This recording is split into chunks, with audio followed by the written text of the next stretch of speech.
last time I spoke with Grandmaster Byrne, and as I said, we spoke sometimes twice a week, sometimes twice a month, but we were always in touch. And it would start out with, hello, how are you? And then we would get into the stories. And there were many of them. The last time that we spoke, he called me, and he was so very concerned about Joe Lewis. He was absolutely. And I comforted him and told him, listen, you've got to come to grips with this. We're going to lose Joe. Last year at this tournament, we sat down with Lewis. I sat right up in front at the dinner that Saturday evening. Everyone had dinner, we talked, and then everyone left. Joe Lewis and I and Grandmaster Byrne were the only three left up at the table. And we just talked about life and different things. And Joe knew that he was leaving. I think I left there around 12:30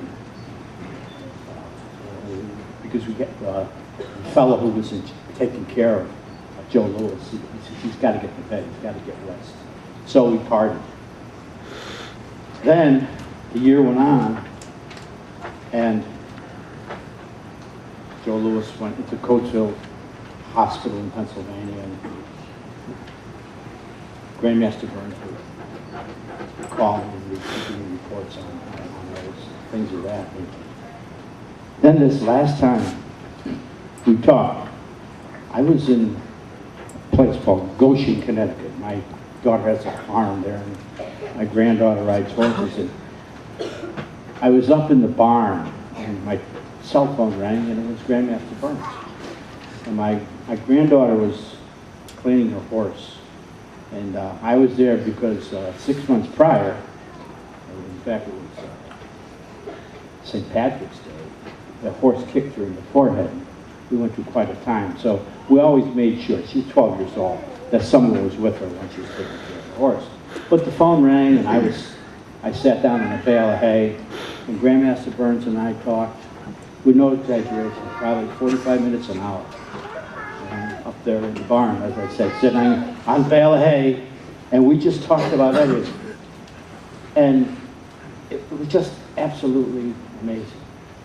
We talked about this Master Belts, who he was so very, very proud of. And he was concerned, not concerned, but he loved every one of them the same way, the same energy to each one of them. And he didn't want to hurt their feelings.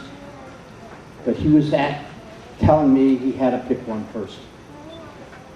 And he told me at that time that it was Master Mitchell.